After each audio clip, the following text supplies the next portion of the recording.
trust seems to be, I mean, in the literature and the research, trust is nested in this thing called well-being, right? So if I was to ask you equally, that what is well-being, how does an economist answer that?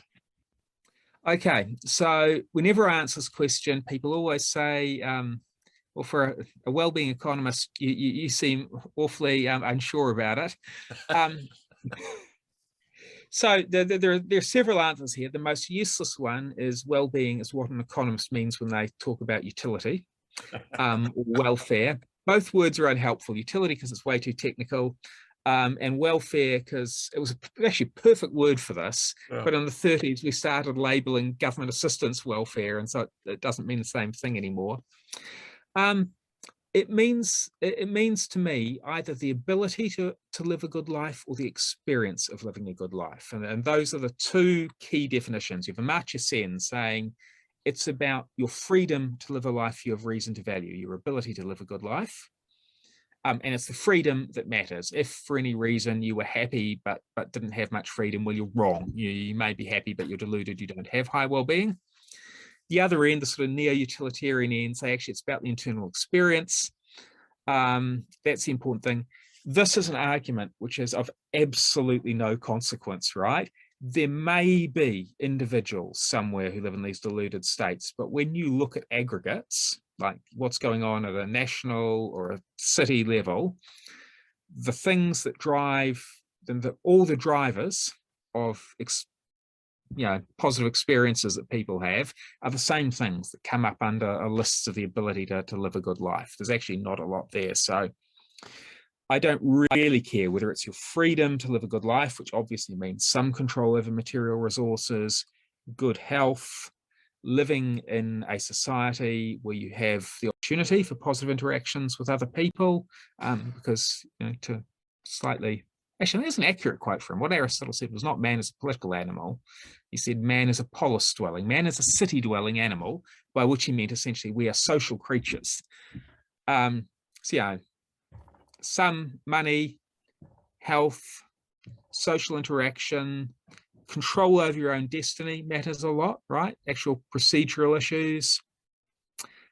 Quality of the natural environment matters directly, safety. And you can already see how a lot of these things lead back either directly or indirectly into trust.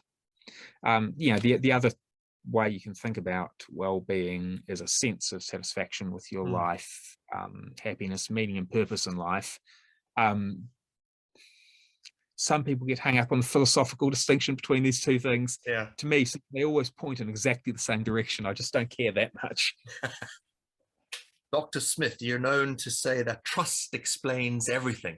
What does an economist mean when trust explains everything? Is there some sort of unifying theory of everything?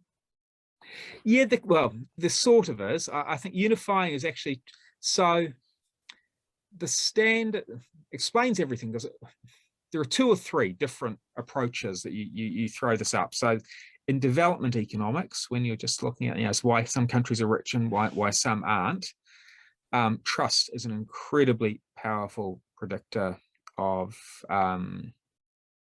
differences in trust across countries.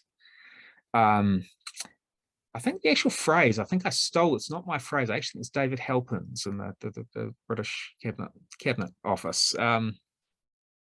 But it also explains a lot of variation at the small area level.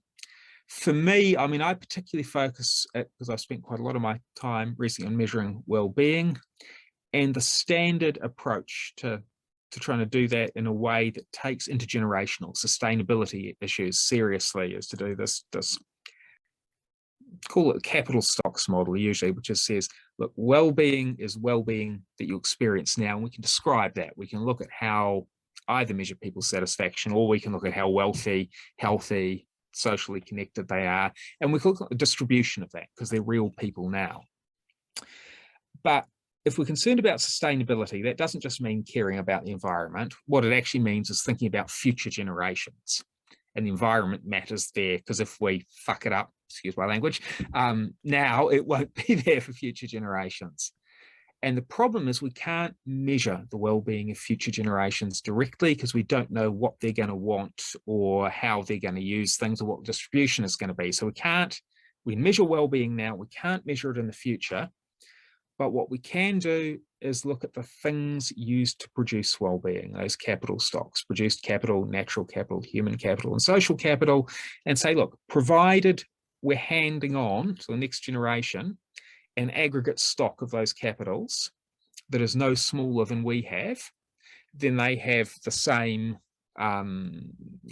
ability to pursue well-being. So it's kind of a direct implementation of the, or interpretation of the Brundtland definition of sustainable development that meets the needs of today without sacrificing the needs of tomorrow.